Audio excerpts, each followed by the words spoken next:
For the better part of my career, more than 20 years, I've been a corporate girl in supply chain management and logistics or classical marketing. But come 2020, COVID and the Great Reset, I got an opportunity to work in a non-profit organization which was helping young unemployed people to be able to break out of that trap of unemployment by connecting them with their first employment opportunity, allowing them to build experience, build that reference letter, and then move on to bigger opportunities. My name is Novantu Mkulwana, and in this season of my life, my ambition is to help the emerging social entrepreneur to be able to flatten that learning curve, scale up their projects, and deliver more impact quicker than ever before. Join us on the NPO Bootcamp as we show you how to level up your social enterprise. Hello, colleagues and friends. Welcome back to the NPO Bootcamp, where in partnership with more established social enterprises, we try to illuminate the way for those who are just getting started. Today, we are so excited to be with Ntate Nhlanhla from the African Youth Development Fund. He is such a veteran in this space, having invested more than 21 years into helping the young South African to create a compelling future for themselves. He is a veritable mine of information. And before we wrap up, we're going to try and condense as much of his insights as possible into 4 masterclasses. 1 on governance, 1 on financial management, monitoring health and evaluation, and lastly, mental health matters. I get in that as one. Of course, Novantu. Good morning. Good morning, and thank you so much for being with us today. Yes. Let's start with African Youth Development Fund. What is that? How do you fit into this organization? Well, African Youth Development Fund is a non-profit organization. It is also a non-profit company. We'll talk about that as well. Mm-hmm. I'm the director. Mm-hmm. I work with my partner, Basitsana Malinga. Mm-hmm. And yeah, we run the ship. Okay. Yes. So this ship is designed to solve what problem in the community? Our vision is to help young people in Africa reach their full potential. Lovely. So our mission is not just about South Africa and a province, it's a continent-wide ambition. It's Africa. Yes. Keep going. So we just have a few things to explain our vision, helping young people in Africa reach their full potential, which is a major issue. One of the sad things about potential is that just because there's potential doesn't mean it will be reached. Right.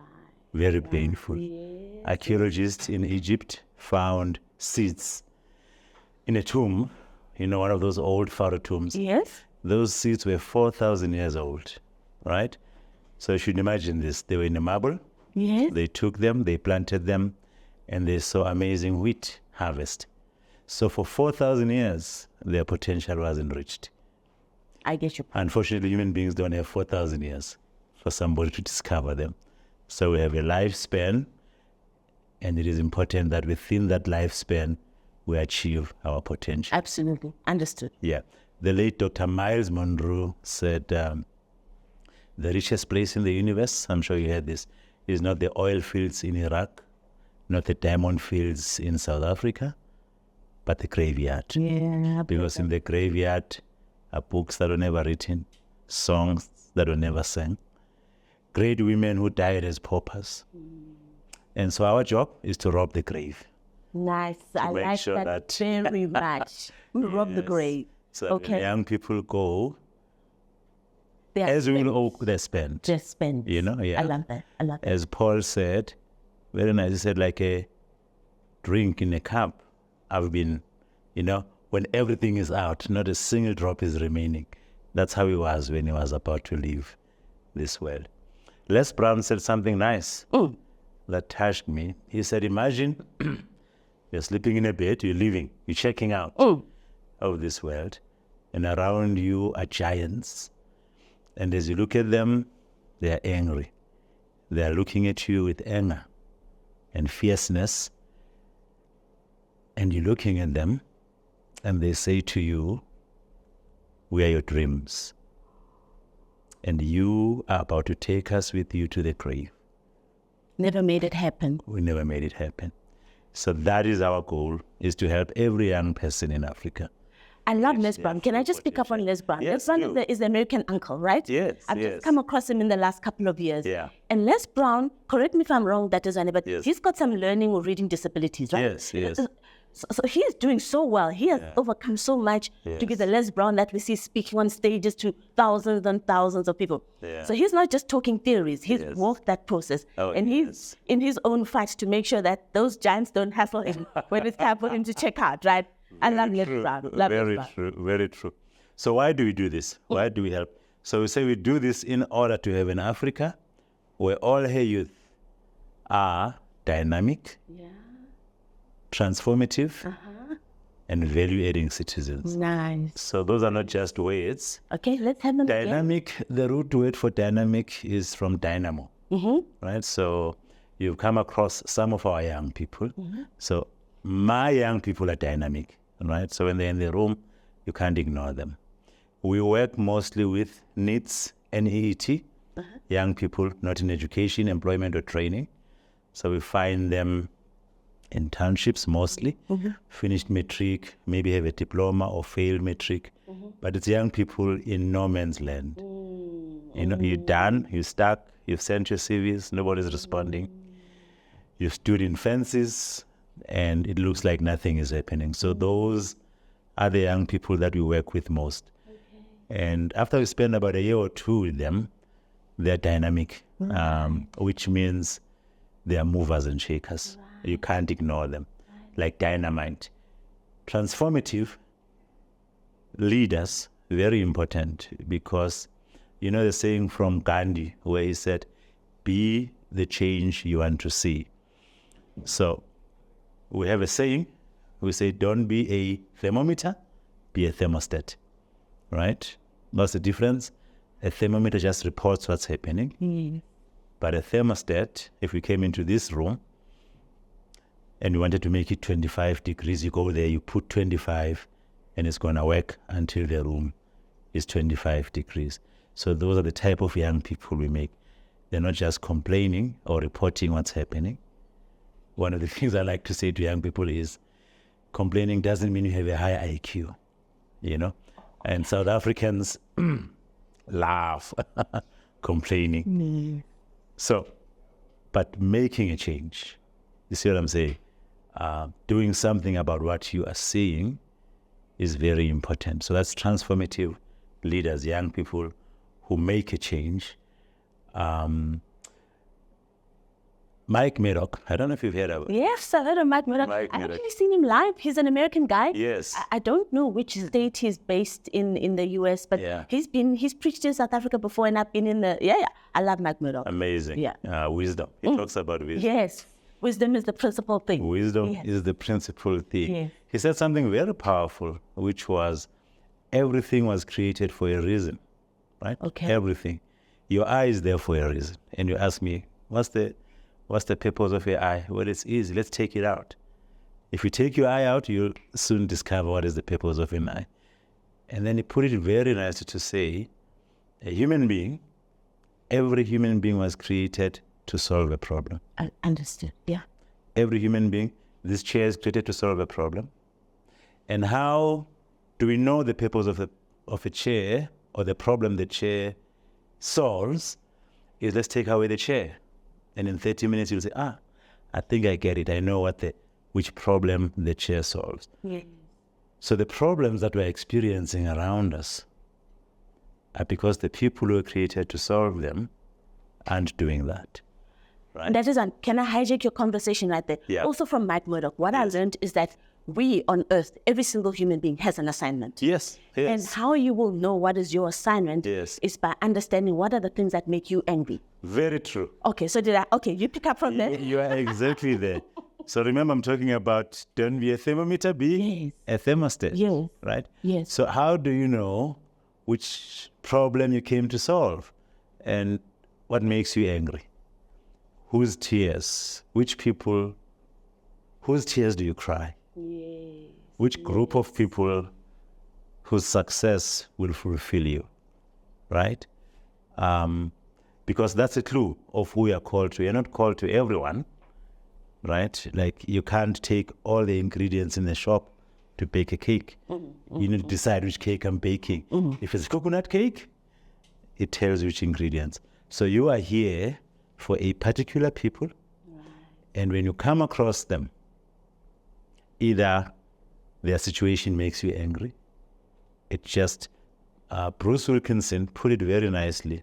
He said it's like God, when he sends a spirit, right, he puts a magnet which is negatively charged, and your problem is positively charged. Okay. So the closer you come to it, you can feel the pull, right? And Brilliant analogy. Very beautiful. I like that so much. And what he said then is, so how do you find your purpose? Just be in a habit of solving problems. If there's a paper on the floor, pick it up, right? A chair is askew, fix it. And sooner or later, you're going to come across a program which is with the same charge as you, and it won't leave you. That's how you know, right? We walk around, we see street kids, and a person among us is going to say, shh, those kids, who's feeding them? And next week he's saying, it's cold. What's happening to those children? And that's a sign, if it's not leaving you. And that is a sign that you are here to solve that problem. Wow. So what we do is we complain about it, right? Instead of solving it. So when I talk to young people, I say to them, it's like you call a plumber. Let's say your keys are blue and you call a plumber.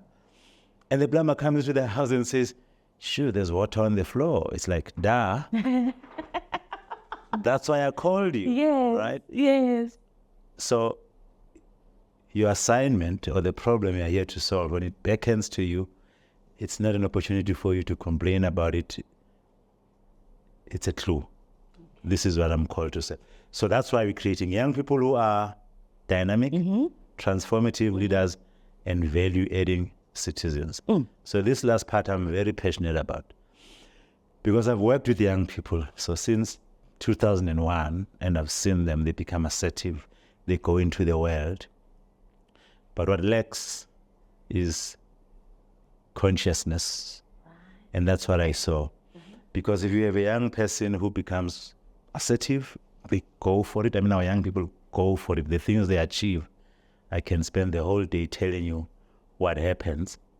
But if you're not conscious and you don't have the context, you misinterpret what you see, right? An example, I went to see my niece. She was, I think, second year in UP. And she said to me, yeah, Here, to Kids Pretoria. Yeah, uncle, you know, these kids are lazy. They, that type of attitude that you get when you see poor people not seeming to carry their weight, etc., etc. So I said, no, remember, you have a mother and a father, right? You didn't choose that. And some of them are heading households. Some of them have just been robbed by Ukraine. So you need to add, so the consciousness, which is understanding the context, what's happening is very important. So the value-adding citizen part, that's what I saw, right? Unfortunately, in South Africa, we don't have a lot of teaching in history. We don't have a lot of teaching in civic education in terms of what is a democracy, what's happening. Okay. So finally, I did get funding from the African Union to start a program. Okay. And we called it Umkhabulo, Yes. the democracy. Umkhabulo means what? So Umkhabulo is a term that was used by activists during the fight against apartheid. Right? So the activists would come from exile or wherever, come into a home, and they would conscientize the community. There's a fight to be fought, we can win, etc. So that was called Umkhabulo, right? But in Zulu, Ukhabula. When a baby is born, for 10 days, some 3 months, strangers are not allowed in the room. And that's because umntwana uzo khabul. So which means inhaling or catching bad spirits from people, right? So Umkhabulo has that. It has to talk about inhaling or catching. And then the next one is Ukhabula is when the fathers are sitting in a circle and they're drinking umqombothi from a calabash. Ukhabula, no? You see, when they do that and they pass it along. Okay. So we brought that to say that's what needs to happen about democracy. We need to catch it. We need to inhale. We need to understand what it is, the spirit of democracy. What is it, right? And as well as just sharing information, right, which is the sip from a calabash. There's a saying that if a hammer is the only tool you have, you tend to treat every problem as a nail, right? So you look at what's happening in South Africa. South Africa is burning right now, burning tires, etc. What is that? That is a tool we use against apartheid. But if that's the only tool you have, it's the only thing you will use to deal with every problem. Even if it's not relevant. Even if it's not relevant. And that's what has happened. We have a democracy. Nobody has taught young people what is democracy, how to be a democratic citizens, which tools are applicable in this, etc. So we've written that. I'm very excited about it. And every time I share it with young people, they just come alive. So those are the three things. Dynamic young people, transformative leaders, and value-adding citizens. And you help them in all these three areas through one of the programs that you're running. That's our goal. You meet a young person who's been through our hands, is that you're going to pick that up. This is a dynamic young person. Yes. They change situations. They're not complaining. They know about the democracy. They know their responsibilities and their rights. And they understand, because democracy, unfortunately or fortunately, is a government of the people, by the people, for the people, right? Abraham Lincoln said that. So a democracy cannot be better than its people. You can't. So you have people who seem to expect from a democracy what they are not. But a democracy is a government of the people. Again, they expect from a democracy what they are not. Oh, what they are not. What they are not, but they are the building blocks of a democracy, right? You can't, right? A building cannot be better than its bricks. Right. So the quality of the people determines the quality of the democracy. Of the democracy and what they experience. So okay, so now I'm feeling a little bit like reprimanded, definitely myself. So I want to understand, when you talk about the people in the democracy, are you talking about the leaders in the democracy, or are you talking about me, the citizen in the democracy? Good question. First and foremost, a democracy. In a monarchy, who's sovereign? It's the king, His Royal Majesty or Her Majesty. In a democracy, South Africa, who is sovereign? Good question. I know there's the first citizen, but I don't know whether that implies or infers. And there lies the problem. There lies the problem, because when I ask people, who is sovereign in South Africa, they say Ramaphosa. No. No? In a democracy, people are sovereign. But we're not being treated like we are sovereign. Yes, but you're sovereign, right? Very important for you to understand that. Because a king, right? Yes. If he moves into a shack, what is that shack called? It's probably the palace, I don't know. Palace. So it's the king who makes the palace. It's not the palace who makes the king. But that's in your understanding, that your surroundings are not defining who you are. Now, in a democracy, the people are sovereign. Yes. So when I talk to young people, I say, imagine your grandfather gives you a house, but you don't know this is your house. You look at the servants and you think the servants own the house. How are you going to behave? It's exactly what you've just told me. I am not being treated like a sovereign. Who cares? It's your house. So right? How do I take back my power and my sovereignty? First of all, you get to know that this is your house. And these are the servants. You understand?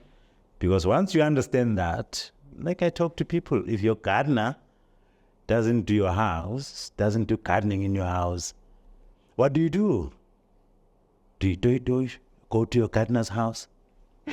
Do you burn your furniture because your gardener is not doing the gardening? No, you fire the gardener. But it's all in the understanding, right? Unless you thought the gardener owns the house. Do you see what I'm saying?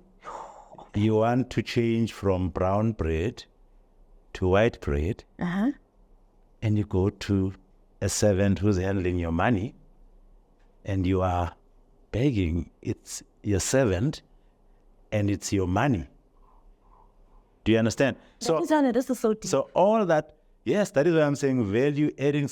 So the unfortunate thing is if you don't understand that this is your house, you behave like a servant in your house. Now, here's a problem. Can I be contentious? That is one. There's two sides to the coin. Yeah. Me not understanding that I'm sovereign in this context. Yeah. But the flippin' workers thinking that they are sovereign.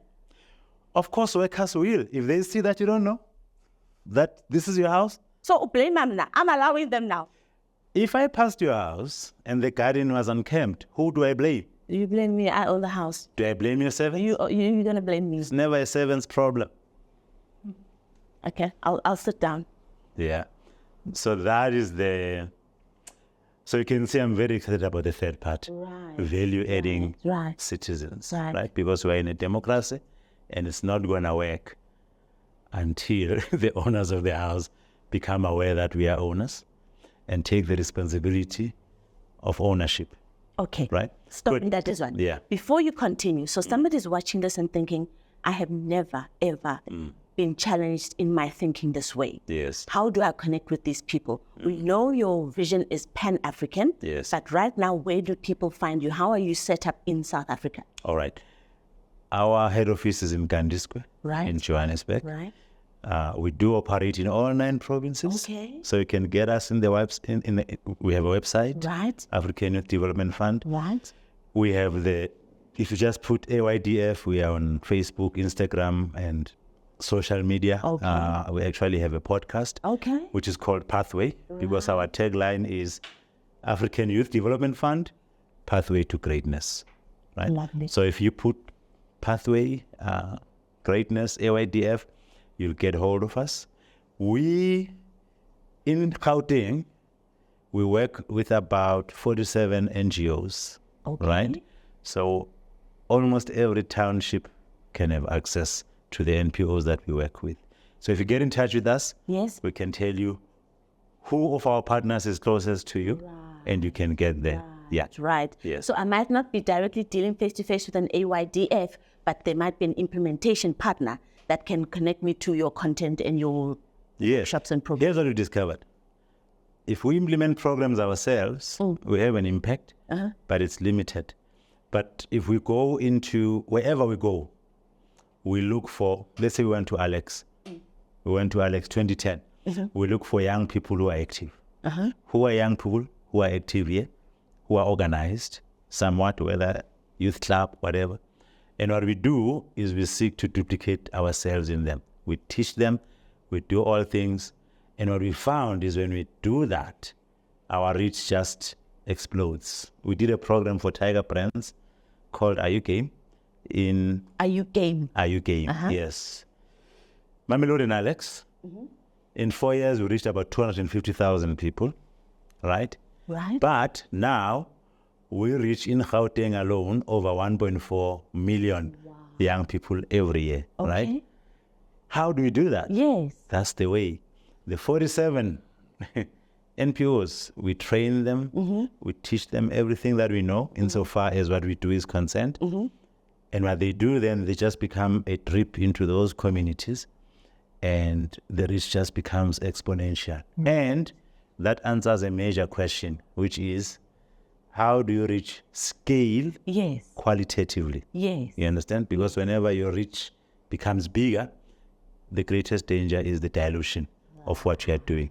So when we are reaching community-based organizations, faith-based organizations within communities, it's powerful. Like right now, we have a camp that's taking place in Kingsway, one of the... Kingsway, Joburg. Kingsway in Davidson, yeah. Oh, Davidson. When you go to springs from Davidton. There's a settlement on the right-hand side, which is An informal settlement. semi, Okay. right? So there's RDP houses, but it's a low LSM sort of community. So we have young people that we train from. That is one for people that might not be familiar with LSM terminology. What do you mean? I don't know what that means, actually. I just know what it denotes. Okay. You've got LSM 1, which would be maybe people who are in a shack, LSM 2, maybe an RDP, LSM 3, a 4-roomed house, up to LSM 10, which is probably Houghton. Okay, or so something like let me bolt onto that because it means living standard measure. Thank you. It was created by Unilever many, many years ago as a way to segment consumers so that if you know my product is appropriate for somebody with such an income who's got these kind of amenities, they would also go and look, what have you got? Do you have running water? Do you have electricity? What appliances do you have? And the more of these things you amass, the higher your LSM level. Right. So it's about your income, your ability, the surroundings you live in, the quality of the soft life. Living standard measure. I now do know what it means. But so what I was referring to is, it is the young people from Kingsway who are running that camp. They have young people from Olivenwood, from Davidton, from Boxbeck, who are with them to assist them, but they're running the camp in Kingsway, and it's being led by them. So, and these are your young people that are running young this people, camp.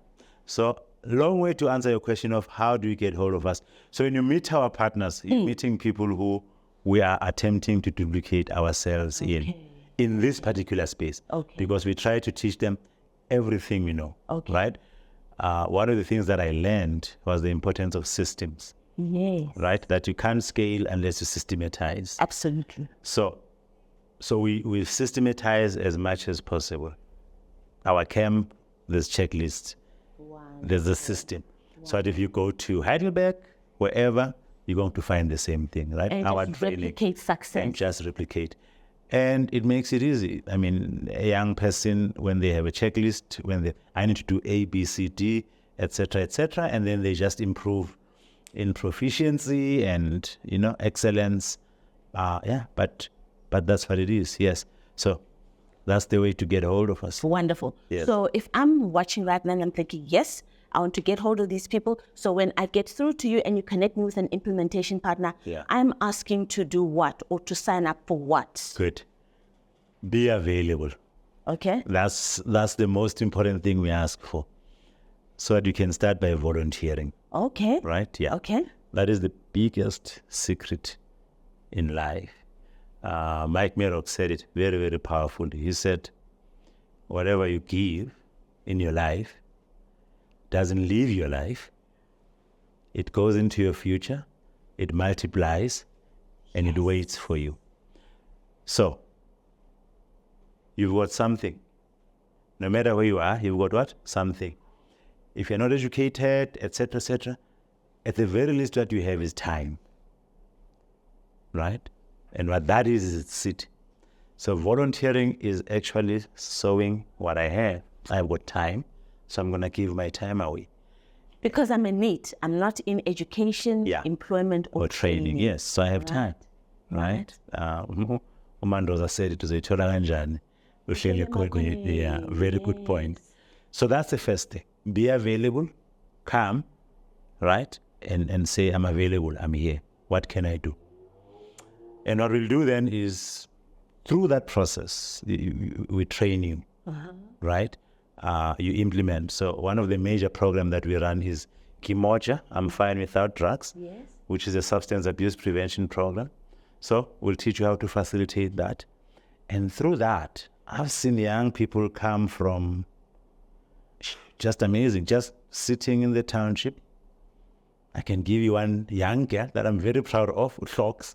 I hope she's watching this. Met Utlocks, maybe she was 19, orphaned. Right.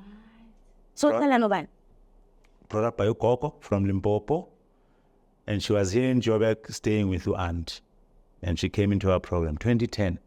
I remember very well. Very young, small, shy, everything. And she just was available.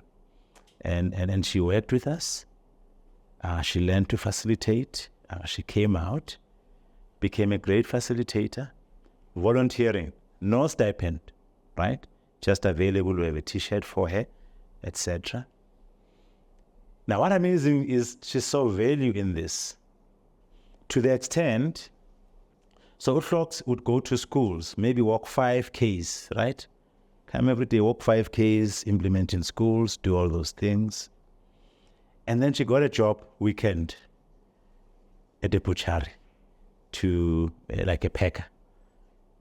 So she would come volunteer for a week and Saturday, Sunday, go to the butchery. So I said, come on, Flocks, you need to rest. You can't do that. Okay. You can't work 7 days a week. Why don't you take some days? You know what she did? She chose to leave the butchery. No way. The butchery that was paying her. Those are my young people. Now that is an intelligence that very few people in South Africa have, because she was able to say, imagine, hungry, no money, to say, I'm gaining more, I'm learning more here, and I'm going to let go of the sense, because she could have let go of us and went and be a packer, and she'd be a packer today. Now, let me tell you what happened. She then, that just blew me away. Yes. Now I have a lot of young people who do that. Yeah. It amazes me. It's like, serious? So they see that the long-term value of what they get at the AYDF far supersedes the short-term money that I will get at this job. And that's amazing to me. That young people can get because, and it's one of the mistakes that socialism as an ideology makes, right? Because we look at poor young people and we think all we need to give them is food. But they, amazingly, here's a young girl alone in the world, for all intents and purposes, leaving money and saying, I'm learning here. Now let me tell you what happened. She then came to me and said, Budintandla, I'm trying to be a teacher. Because what happens, because they go to schools, they discover they love teaching, which is one of the things. Because you've taught them to be facilitated. Yeah. Right. So she said, I want to be a teacher and I'm applying for a Funza Lushaga and they are not sponsoring me. So I said to her, okay, let's do this. I'll get you a volunteerism that gives you a stipend. And I think then the stipend was about 1,200 rands per month. And I say, save. Right? From the 1,200, that is what you want me to save? Save so that you can register a UNIS. So I said to her, save and tell me what we are short of. Right? She got it. She saved and she came to me end of the year and said, I'm short of 3,000 rands. So she had how much? I think it was about maybe 8,000 rands, something like that. So I said, okay, fine. So we found a facilitation job. She went, she did, we gave her the 3,000 rands. Wow. She started as to put herself through UNISA. I think it took her 4 or 5 years. She's an educator today. Wow. Right? Stop that. Do you know what I'm loving so much about this? You are trying to get your young people to unlearn this thing of learned helplessness. Yeah. And always waiting for somebody to save me, to give me this, but looking at what do I have and what can I do with what I have to create the future that I want. Yes. There's a gentleman, when I finished school, Mike Thonga. So I dropped out of university and I was staying. Yeah. Oh, okay. I was staying in Hillbrow. So I got this guy who was teaching us to sell insurance. It was the first time I had motivation. I'd never had anything like motivation.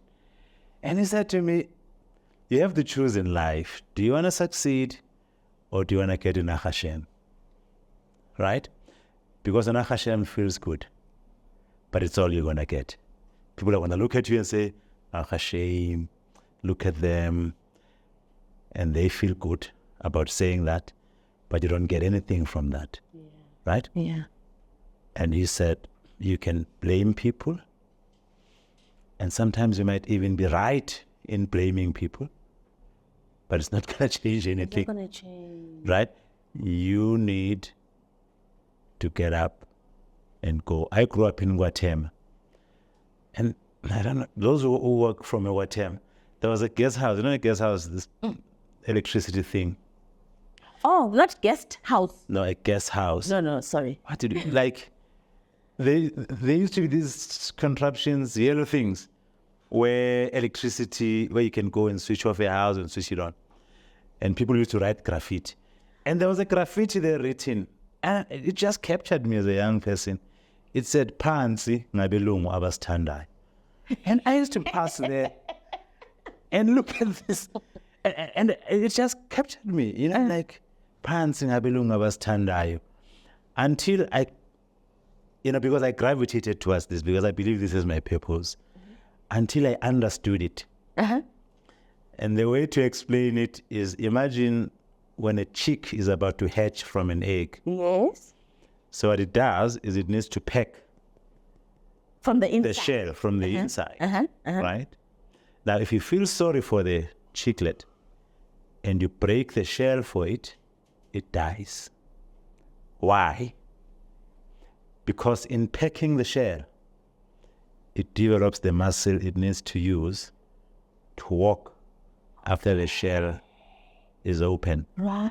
And that is what I saw, that people can kill you with love, right? And it's not true love. Right. It's actually, I found, racism, right? Because you look at these people who are poor, and you say there's nothing else in life for them except food, right? I just need to get them food. And they can't get food for themselves. They need to depend on me. And I'm this knight in shining armor, and I ride off feeling good about myself. And my young people have shown me that our people are far bigger than that. And Jesus said it, "Men shall not live by bread alone." My kids invert the Maslow's hierarchy. Do you understand? Oh, They invert the Maslow's hierarchy because he has stocks. Look at it. Maslow's hierarchy says stocks should be concerned about food and shelter and nothing else before she thinks about self-actualization, which is a lot. And here's this young person, hungry, deciding, "I'm going to go for sexual." It's like, what are you talking about? So here's the thing for me. I did not realize that Maslow's hierarchy was invertible. Well, it was presented as if it isn't. Yes, you can't move from here to the until you've got food and shelter and whatever. Then you can move on to the next one until you get to self-actualization. I thought it's a linear process, and it's you. Well, I've had 20-something years. I can tell you stories after stories after stories, which just shatter that, because I'm working with them. She's a teacher now. She's married. She's got a son. And she did that. You understand? Yes. She did that. And I've got many of them. I've got a young person that I met in Mandeni. Where's Mandeni? In KZN. Okay. Next to Richards Bay. Next to Stanger. When we met him, he hadn't finished matric. He was coming from jail. So he's got a criminal record. No, he didn't He was get juvenile. convicted. Okay. He didn't get. So he was at the waiting trial. Right. He had just impregnated a girl. Right. Met him. Today, he has established an organization called Atlas L, which is a consultancy organization. Listen. Which his dream is he's going to compete with the Price Waters. Yes, please. Right? He's now in Cape Town. He is driving a coupe Benz. Listen. When I met him after all this time, right? I can tell you his story, but it's almost similar to Hlok's. I didn't go and say Hashem. Yes. I go there, I say, a ship does not sink because it's in water. It sinks if there's a hole and the water comes in. Your environment will not sink you unless you let it come inside. You can be in the most desolate of places, desolate of situations, in squatter camps. If you don't let it come in, you've got something. You can go to the greatest nation on earth, and that's called imagination. Because you can imagine yourself out of there. And I'm not talking theory. I can regale you with real life stories the whole day and the whole night of our young people and what they've done. Wow. Najazana, I think this is such an amazing way to, so how we got here was through the gateway. The gateway to AYDF is through volunteering, right? Yes. That's how we got here. Yes. And then now you've given us an idea of all these other initiatives, the camps, the facilitation. Yeah. So maybe let's park for a little bit and then pick up on the different programs that you're running. We do that. Yes. Wonderful. Thank you.